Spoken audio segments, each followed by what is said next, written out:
Yo, yo, yo, what's up? It's the homie Mac. Music, art, culture, knowledge, each one teach one. Reporting live from the Dogon. Thumbs up, give me the likes. Thumbs up, give me the likes.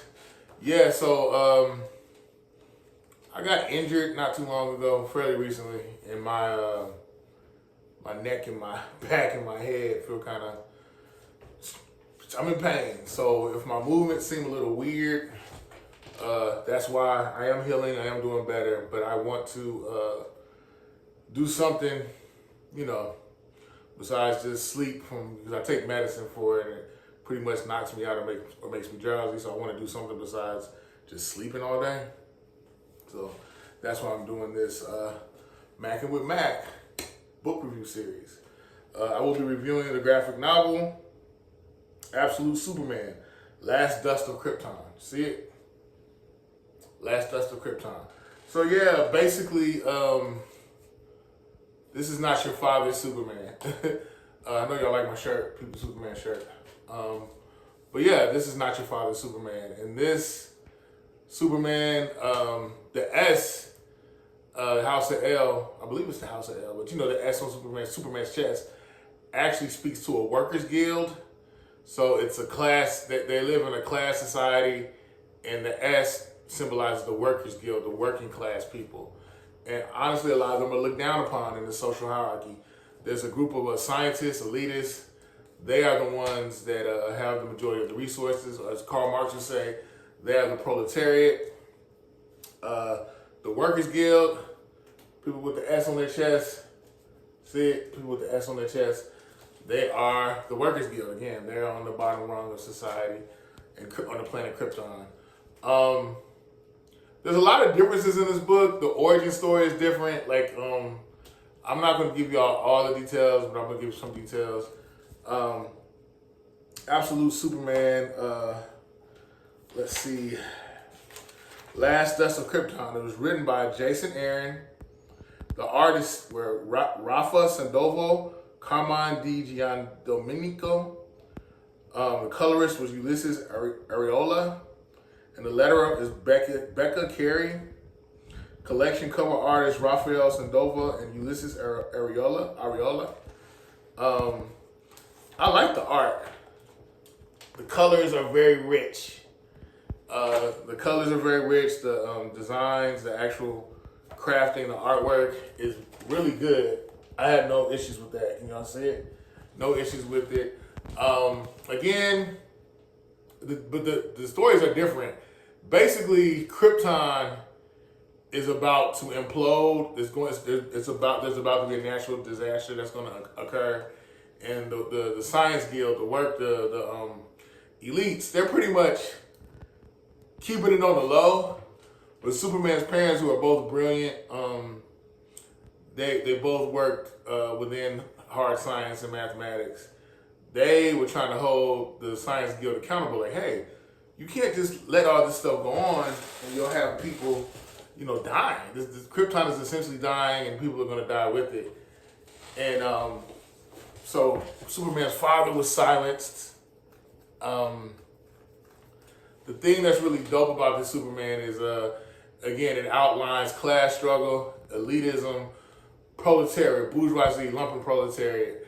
You see all that in Absolute Superman. I think the writing was good. Again, this isn't your father's Superman, so there are differences. Like, for example, Superman doesn't it actually shows his matriculation on Krypton, him growing up on Krypton. We never saw Superman grow up on Krypton. We just saw how his parents put him on the ship, or to put him on the little ship on his own, and he just crash landed in Kansas. The difference is, in this, I'm gonna give some spoilers. The difference is in this, Superman's parents, they create like this special spaceship where they can just gather as many people as they can and get on the spaceship and just travel to another planet that can sustain life. That was the plan. Somehow there's some natural occurrence like a storm or something, and this cataclysmic event has separated Superman from his parents. So he lands on Krypton.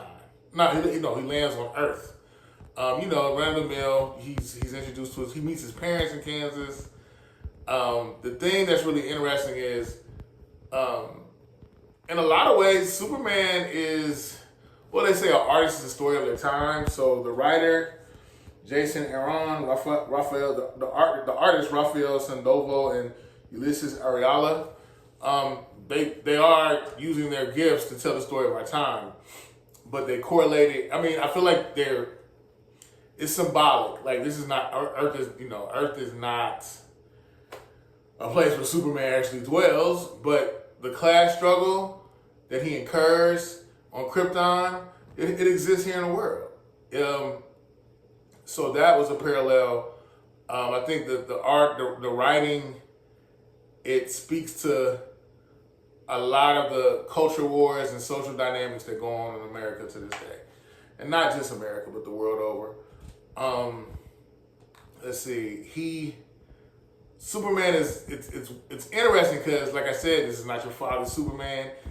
He's actually has a suit called Soul, S-O-L, that his mother created, and it pretty much is AI. It's AI. It lets him know when he's getting too hot, lets him know when his enemies are near. It shields him. And he actually has this cape that's made out of like Krypton dust. So it knows how to like disappear and reappear. Like his cape is pretty cool. His cape is endowed with talents. You can see the cape. But yeah, I would say in this book, Superman is pretty much a social justice warrior. Maybe he's always been that, but it's more accentuated in this book because it shows how he goes head on with this group called Lazarus. Lazarus pretty much is a tool of the state to subjugate people, especially those impoverished or those that are minorities. The Lazarus Corporation. Lois Lane is actually not, again, another difference is Lois Lane is not an actual reporter. She works for the Lazarus Corporation. So she is works for the state essentially. Let's see. So I want to talk about it. Another thing. Superman, again, his parents, they were part of the labor guild, the workers guild, labor guild. Wanted to say that again. And I think because of that, he understood classism and class struggle. That's why he was fighting the Lazarus Corporation. That's why he was antithetical to corporate America. Even Lois Lane, she describes him as a hippie of sorts. In a way, I can see that because he's challenging the social order. He's very much an iconoclast. He has a heart for the people. So with all that being said, check out Absolute Superman. I think it is a great read. I look forward to reading. This is Absolute Superman, Volume 1, Last Dust of Krypton. But there's another one coming out, I think, in March. Because I like the graphic novels. I don't like to just get this issue and that issue and that issue. I like to get the actual just compounded, everything just in one. So yeah, it's the homie Mac. Thumbs up, give me the likes. Thumbs up, give me the likes. Thumbs up, give me the likes. This is a session of Mac Minutes. Keep me in your prayers as I am going through a healing process in my body. Appreciate all y'all. These past couple months have been really wild. But God has kept me. I'm appreciative of that. But yeah, Absolute Superman, I recommend it. Again, I like the artwork. I like the storyline. Some people don't like the fact that he has souls, so they feel like, oh, he's pretty much like Iron Man. No, I mean, it's cool that he has his powers, and on top of that, AI, he works in concert with AI. I think it's pretty dope. I think it's current. That narrative, I think, could actually... and that's another thing. I don't know if it was necessarily written for millennials and older people. I think it's definitely written for, was it Generation Z? Let me make sure.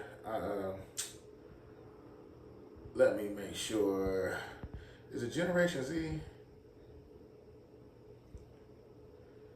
Let's see.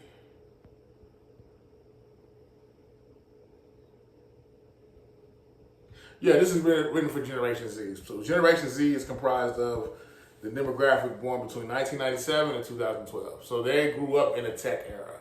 So I think that would resonate more with them, him being Superman in a suit that has AI technology endowments. So yeah, I don't have a problem with it. I think, you have to keep things somewhat current to reach a newer audience, younger audience, and again, things that speak to the time. Artists are tellers of their time.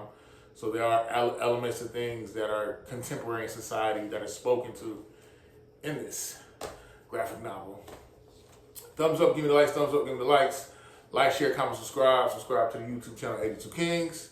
It's the homie Mac. I'm out.